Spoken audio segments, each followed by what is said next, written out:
चलिए उत्तर प्रदेश के बाद अब महाराष्ट्र की बात करते हैं, जहां महाराष्ट्र विकास अघाड़ी में सीटों के बंटवारे पर फुल कलेश मचा हुआ है। सहयोगी एक ही दूसरे पर मनमानी का आरोप लगा रहे हैं। कांग्रेस और एनसीपी दोनों शिवसेना यूबीटी से नाराज हैं। दरअसल महाराष्ट्र में महाविकास अघाड़ी में कलेश की शुरुआत शिवसेना यूबीटी के उम्मीदवारों के ऐलान से हुई है। शिवसेना उद्धव गुट ने एक तरफा 17 उम्मीदवारों के नाम का ऐलान किया। इसमें से कुछ ऐसी सीटें थीं जिन पर कांग्रेस और एनसीपी दोनों लड़ना चाहती थी। कांग्रेस नेता संजय निरुपम ने शिवसेना के एक उम्मीदवार को खिचड़ी चोर कहकर अपने इरादे साफ कर दिए। एनसीपी पवार गुट अभी सीधा हमला तो नहीं कर रहा है, लेकिन नाराजगी उसकी भी सामने आ रही है।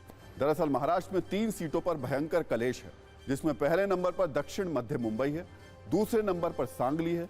इन दोनों जगहों से कांग्रेस चुनाव लड़ना चाहती है, लेकिन शिवसेना उद्धव गुट ने अपने उम्मीदवार को उतार दिया है। कलेश में तीसरा नंबर मुंबई नॉर्थ ईस्ट का है। यहां से एनसीपी चुनाव लड़ना चाहती है, लेकिन उद्धव गुट यहां से अपना उम्मीदवार उतार चुके हैं।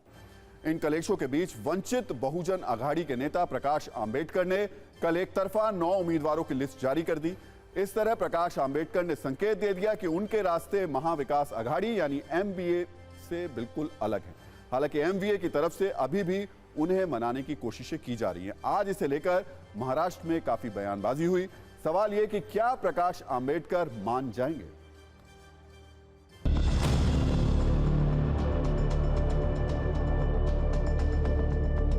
नौ लोगों का एक लिस्ट उसने जारी किया है। इलेक्शन 5 स्टेप पर है ना, बहुत टाइम है, बातचीत जारी रहती है। महाविकास अघाड़ी में सब कुछ ठीक चल रहा है। पूरी यकीन है कि वो हमारी सीट जो उन्होंने 4 सीट डिक्लेयर की है, उसमें से एक जो हमारे हक की सीट है वो हमें दे देंगे। अगर नहीं देते तो सोचेंगे क्या करना है, फ्रेंडली फाइट करेंगे, लेकिन हम लोग तो लड़ेंगे क्योंकि हमारा कार्यकर्ताओं की मांग है।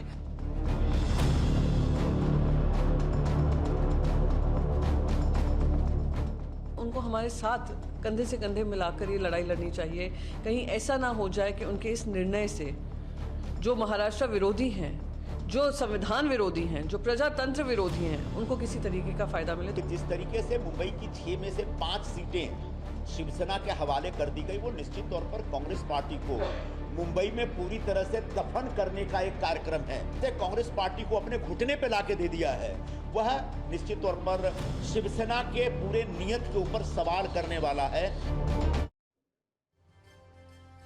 और यूपी और महाराष्ट्र के बाद अब अरुणाचल के कलेश के बारे में भी आपको बताएंगे, लेकिन पहले महाराष्ट्र में एक सरप्राइज चुनावी एंट्री आपको दिखा देते हैं। फिल्म स्टार और कांग्रेस से लोकसभा के सदस्य रहे गोविंदा ने एक बार फिर राजनीति में एंट्री कर ली है। इस बार उनकी राजनीति फ्लाइट एकनाथ शिंदे की शिवसेना के रनवे से टेक ऑफ हुई है।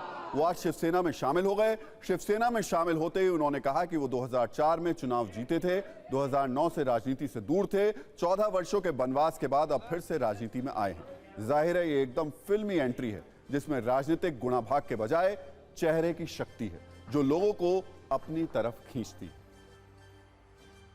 जिस तरह से प्रोग्रेस हुई है, जिस तरह से लोगों का हमारी तरफ देखने का जो एक सोच थी और एक नजरिया था, वो अलग हुआ है, अच्छा लग रहा है। वही क्लीन हो रहा जो आदरणीय मोदी जी का है, वैसे ही मुझे आदरणीय शिंदे जी में दिखाई दिया। स्ट्रेट है, इधर उधर डिस्कस नहीं करते, जो दिल में आता है वो सच कह देते। इस परिस्थिति में और इस पहुंच पे और इस पद पे सिंपल नेचर हो, ये बहुत अच्छा होता है।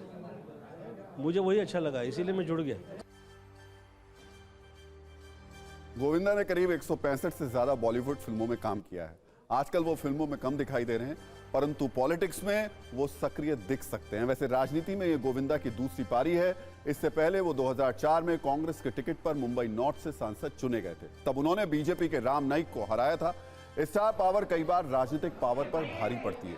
ऐसे में बीजेपी की कोशिश होगी कि वो गोविंदा को एक अचूक चुनावी अस्त्र की तरह इस्तेमाल करे।